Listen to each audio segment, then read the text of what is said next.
這個超級溫柔的爸爸從不打罵孩子，卻能眼睜睜看着兒子把媽媽打成重傷。他親手把兒子養成了一頭肆意施暴的暴力猛獸，更是将妻子和女兒雙双逼成重度抑鬱。就連渐变無数極端家庭的韓国頂级育兒專家吴博士看完後都被气得当场暴怒，直言必須尽快将男孩送进少管所强制干预。在這個家裡，媽媽活得甚至還不如一件垃圾，只要聽見媽媽開口說話，兒子就會滿臉厭惡地朝她吐口水。倘若身體不小心被媽媽碰到，他就會拿出整包濕巾瘋狂擦拭皮膚，仿佛沾染了致命的病毒。僅僅一句提醒刷牙，兒子竟當場揮拳直接打飛媽媽眼鏡。媽媽辛苦做好飯菜，輕聲喊他吃飯，竟也成了不可饒恕的罪惡。二話不說，抄起家伙对着媽媽。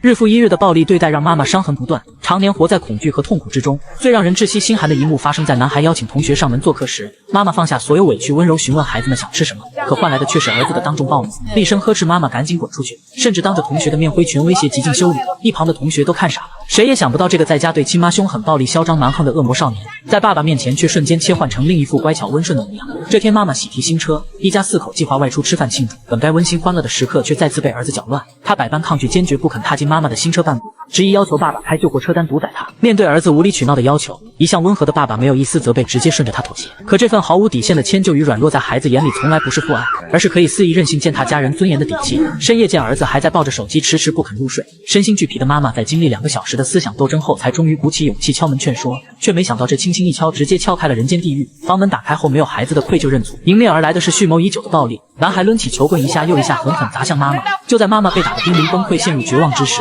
一旁觀望許久的爸爸才終於上前阻攔。可所有人萬萬沒想到，他的介入並不是為了保護身受重傷的妻子，而是安撫那個暴跳如雷的活爹。更讓人心寒和窒息的還在後面。媽媽強忍恐懼，試着和兒子冷靜溝通，可下一秒，兒子瞬間化身失控的野獸，猛地撲上來，暴力相向。當響亮的巴掌狠狠扇在媽媽臉上時，全程只有一步之遙的爸爸就靜靜站在原地，冷眼旁觀，無動於衷。絕望又憤怒的媽媽立刻讓爸爸抱住失控的兒子，自己一把搶過手機，走出房間，想要終止這場無休止的鬧劇。可身後的兒子根本不肯罷休，快步追上前，開啟新一輪瘋狂的撕扯圍攻。哪怕親眼看見妻子被兒子死死掐住喉嚨，撕扯頭髮，不斷遭受惡毒辱罵，這位人人誇讚的老好人爸爸依舊面無表情，全程沒有一句訓斥，沒有上前阻攔運動。更離譜的是，為了讓自己耳根清淨，他竟直接搶走妻子拼死護住的手機，轉手遞給正在施暴的兒子，縱容他肆意玩樂。之後爸爸走進房間，看到兒子又在反覆擦拭被媽媽觸碰過的皮膚，他沒有半句管教約束，反而輕聲細語詢問兒子手還疼不疼。這一刻，所有人徹底醒悟，這個家最惡毒的從來不是兒子揮向媽媽的拳頭，而是爸爸這種殺人不見血、令人窒息的偽善溫柔。長久積壓的痛苦與委屈徹底爆發，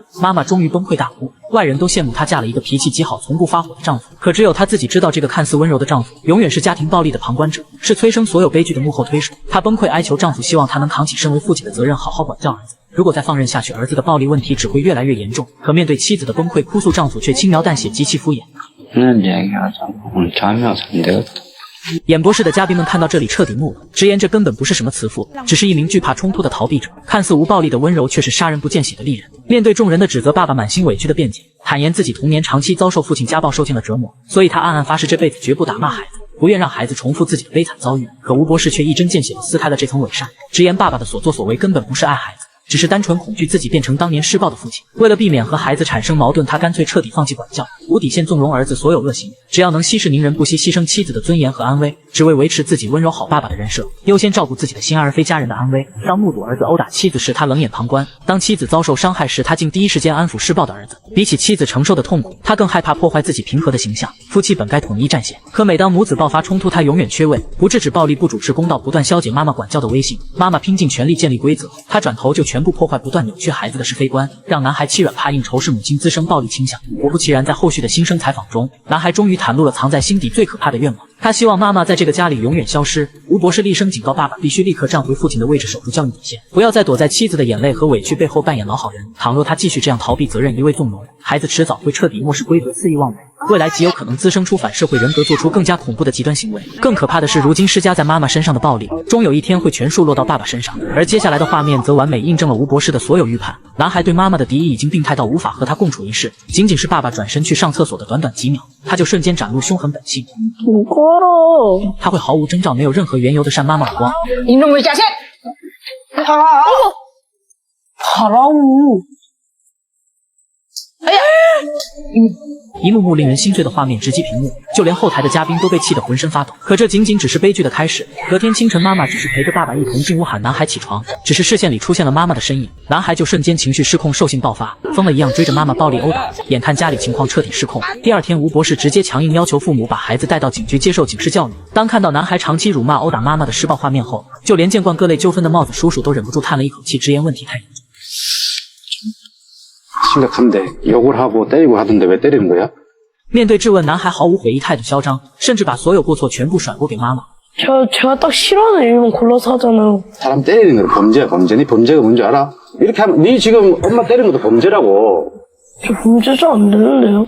아버님 나중에 자꾸 엄마 때리고 이러면 저희한테 좀 신고 좀 해주세요. 혼 좀 내고로. 안 되겠네 진짜. 우리가 계속 해가지고 판사님이 야 소년 보낼 수 있어요.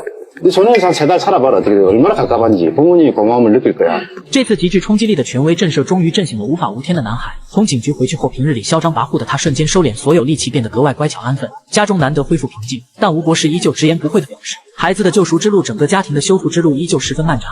整整15年，這個家裡沒有是非，沒有對錯，只有父親毫無底線、不分黑白的縱容。爸爸一次次替孩子掩蓋錯誤，合理化暴力，徹底扭曲了孩子的三觀，讓他理所當然地覺得傷害媽媽、對抗管教是一件再正常不過的事。所以，哪怕有帽子叔叔的強力震懾，籠罩家庭的陰霾也不會瞬間散去。根深蒂固的扭曲認知，徹底失衡的親情，錯位多年的家庭秩序，根本不可能靠一次警示就徹底修復。唯有爸爸徹底告別逃避示弱，扛起父親的責任與立場；唯有媽媽咬牙守住底線，不再獨自硬扛。終有一天，這個滿目瘡痍的家庭才能徹底告別暴力與傷害，找回消失已久的溫暖和笑聲。